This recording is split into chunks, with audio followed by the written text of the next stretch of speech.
చాలా మంది అనుకుంటారు పిల్లలు పుడుతున్నారు కదా, పిల్లలు పుట్టడానికి ఒక అమ్మాయి అబ్బాయి పెళ్లి చేసుకుంటే వారు కాపురం చేస్తే ఎలాగైనా పిల్లలు పుట్టేస్తారనుకుంటారు. ఎలాగైనా పిల్లలు పుట్టేస్తారు, వారు సంసారం చేస్తే చాలు పిల్లలు పుడతారనుకుంటారు. ఇది చాలా వారి యొక్క అవివేకము, అజ్ఞానం అది. అందుకే అంటాడు, గర్భఫలము యెహోవా ఇచ్చు బహుమానము. దేవుడు నీకు ఆ గిఫ్ట్ బహుమానముగా ఇవ్వకపోతే నీకు ఆ గర్భఫలం అనేది ఉండనే ఉండదు. కొన్ని లక్షల కోట్ల కణాలు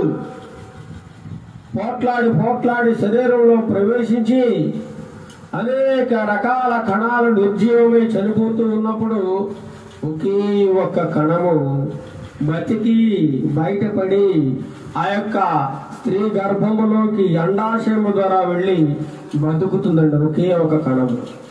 ఆ ఒక్క కణము ఏమండి రూపము దాల్చుకుని దేవుడు ఆ ఒక్క కణాన్ని అభివృద్ధి చేసి లోపల కన్ను, అందమైన కళ్ళు, ముక్కు, చెవులు, ఏమంటే గుండె, ఊపిరితిత్తులు, కాళ్ళు, చేతులు, ఇవన్నీ కూడా దేవుడు మనకు తెలియకుండానే దేవుడు వాటినన్నిటినీ చక్కగా ఒక పద్ధతిలో నిర్మిస్తా ఉన్నాడు. అందుచేతనే దేవుడు అంటున్నాడు, దావీదు భక్తుడు అంటున్నాడు దేవుని స్తుతిస్తూ, నా తల్లి గర్భమందు నన్ను ఏం చేశాడు? నిర్మించిన వాడవు నీవే. చూడండి, ఒక అందమైన ఒక మంచి ఇల్లు, మనం దారిన పోతా ఉంటే మంచి ఇల్లు కనబడుతుంది, చాలా అందంగా. ఆ ఇల్లు చూసి మనం అనుకుంటాం చాలా అందంగా ఉంది ఇల్లు, బా ఎవరు కట్టారో కానీ చాలా చూడముచ్చటగా, చాలా మంచి డిజైన్స్ చేశాడండి, ఆ ఇంజనీర్ని చాలా మెచ్చుకోవాలండి అంటా ఉంటాం. మరి ఈ లోకంలో ఉండే ఒక అందమైన ఇంటిని చూసే మనం అంతా మురిసిపోతా ఉంటే మరి తల్లి గర్భములో మనల్ని దేవుడు ఎంతో అందముగా తీర్చిదిద్దుతూ ఉంటే, తీర్చిదిద్దిన తర్వాత 9 నెలల తర్వాత బయటకు తీసుకొచ్చినప్పుడు ఆ తల్లిదండ్రులు ఎంత మురిసిపోతారో చూడండి. ఆ ఆకారాన్ని చూసి నా కొడుకు ఎంత అందంగా ఉన్నాడు, నా కుమార్తె ఎంత అందంగా ఉందో అని చెప్పి ఎంతగానో మురిసిపోతా ఉంటారు. దీని వెనక ఎవరున్నారు అనే సంగతిని మర్చిపోతున్నారు. దీని వెనక ఎవరున్నారండి? దేవాది దేవుడు ఉన్నాడు.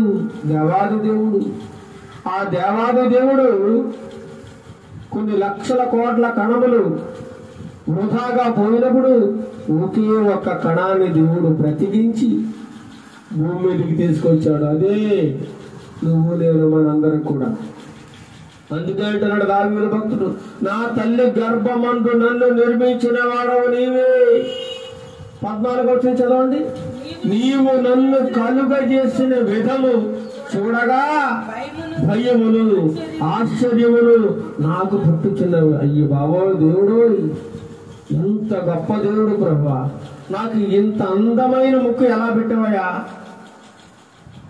చాలా మంది అనుకుంటారు నా ముక్కు చాలా బాగుంది, నా పెదవులు చాలా బాగున్నాయి, నా కళ్ళు చాలా బాగున్నాయి, నా ముఖం చాలా బాగుంది, చాలా బాగుంది, చాలా బాగుంది అని గుర్తిపోతా ఉంటారు. మరి అందమైన కళ్ళు, అందమైన ముఖము, అందమైన ముఖ వర్చస్సు, కలరు రావడానికి కారణం ఎవరో తెలుసా? కేవలం నీ తల్లిదండ్రులు అనుకుంటున్నావేమో. కాదు కాదు, తల్లిదండ్రులు కానే కాదు, దేవుడు. దీని అంతటికి కారణము నిర్మించిన వాడు ఒకడున్నాడు, దేవుడు నిర్మాణకుడు. మనిషి అనే ఇంటిని కట్టినవాడు దేవుడు తల్లి గర్భములోనే కట్టాడనమాట. అందుచేతనే నీవు నన్ను కలుగు చేసిన విధము చూడగా నాకు భయం వేస్తుందయ్యా.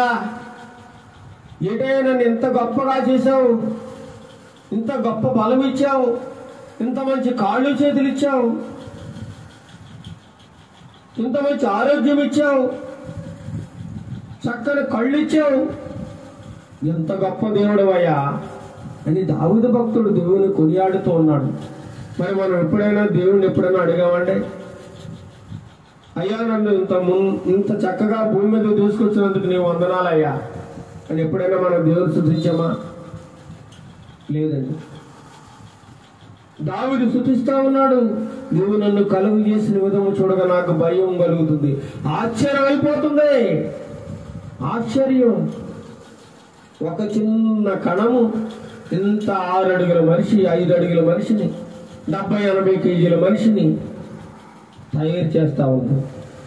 అందుని బట్టి నీకు ఏం చేస్తున్నాను? నేను కృతజ్ఞతాస్తుతులు చెల్లించుచున్నాను. నీ కార్యములు ఎలాంటి అట? ఆశ్చర్యకరం. ఆశ్చర్యం. చూడండి, ఒకడుకున్న కళ్ళు మళ్ళీ ప్రపంచంలో ఎవరికి ఉండవట. మనకు లాంటి కళ్ళు ఇంకొకటి ఎవరికి ఉండవు. అలాగే మన వేలిముద్రలు ప్రపంచంలో ఇంకెవరికి ఉండవట. ఎంత గొప్ప దేవుడో చూడండి. మనిషిని ఎంత చక్కగా నిర్మించాడు. మరి ఈ మనిషిని నిర్మించినప్పుడు ఈ మనిషిలో ఉన్న అవయవాలన్నీ ఏ ఒక్కటి కూడా ఒకదాని మీద ఒకటి అసూయ చెందడం లేదు, ఒకదాని మీద ఒకటి కోపం పెట్టుకోవడం లేదు. అన్నీ కలిసిమెలిసి పనిచేస్తూ ఉన్నాయి. కానీ మనుషుల మధ్య మాత్రం అసూయ పెరిగిపోతా ఉంది. రోజు రోజుకి అసూయ.